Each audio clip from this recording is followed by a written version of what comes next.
પાંચ કોષમાં વસેલું આ આનંદ કાનન વન, ભગવાન શંકરે આ સ્થાનનું નામ આનંદ કાનન કહ્યું છે. કાનન એટલે બગીચો, આનંદ નામનો બાગ.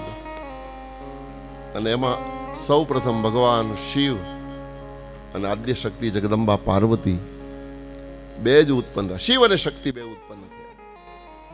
અને એ ભગવાન શિવ અને શક્તિને એક સાથે વિચાર આવ્યો કે આટલો સુંદર વન બગીચો તો આપણે બનાવ્યો, વિહાર કરવા માટે આનંદ આવે છે, પણ આ કામે આપણે કરવું પડે છે, કાંટાએ આપણે કાઢવા પડે, નીંદવા આપણે જવું પડે, ખાતર નાખવા પાણી પાવા આપણે જવું પડે. એટલે એક રખોપિયો રાખીએ જેને આપણે માળીનો બગીચાનો રખેવાળ કંઈક હોય તો એ બધું સંભાળે અને આપણે વિચરણ કરીએ. એ રખેવાળનો વિચાર જ્યારે શિવ અને પાર્વતીને આવ્યો, સેમ એ જ સમયે ભગવતી જગદંબાના પડખામાંથી, ડાબા પડખામાંથી એક પુરુષનું પ્રાગટ્ય થયું. અને એ પુરુષને જો એનું નામ છે પુરુષ, અને એ પુરુષના નામ ઉપરથી આપણા વેદમાં પુરુષ સૂક્ત છે. સહસ્ત્ર શીર્ષા પુરુષા સહસ્ત્રાક્ષા સહસ્ત્રપાત સભૂમિગુ સર્વસ્તત્પ્રત્યતિષ્ઠ દશાંગુલમ. વેદ એમ કહે છે કે એ 10 અંગુલ નામનો 10 અંગુલ એક પુરુષ ઉત્પન્ન થયો. અને એને ભગવાન શિવ અને શક્તિએ આશીર્વાદ આપીને કીધું કે તપ કર્યા વગર આ સૃષ્ટિમાં કશું જ પ્રાપ્ત થતું નથી, તપ કર.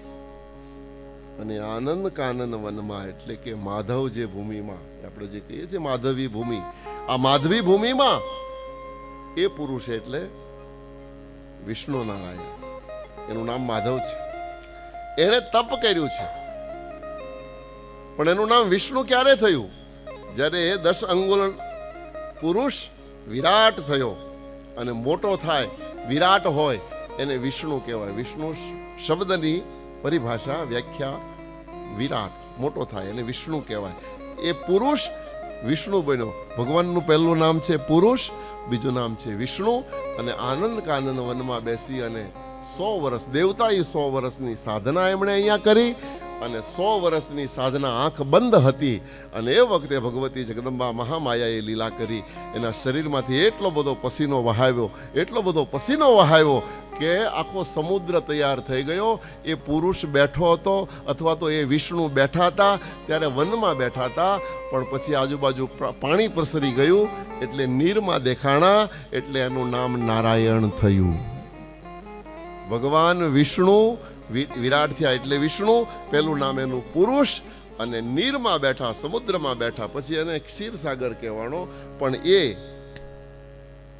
નારાયણ, નારાયણ એટલે નીર, નીર એટલે પાણી, પાણીમાં જે અયન એટલે સૂતેલો છે તે, પાણીમાં જે દેખાય છે તે નારાયણ એટલે વિષ્ણુ ભગવાનનું નામ છે. એનું નામ ત્યારથી નારાયણ કહેવાયું છે.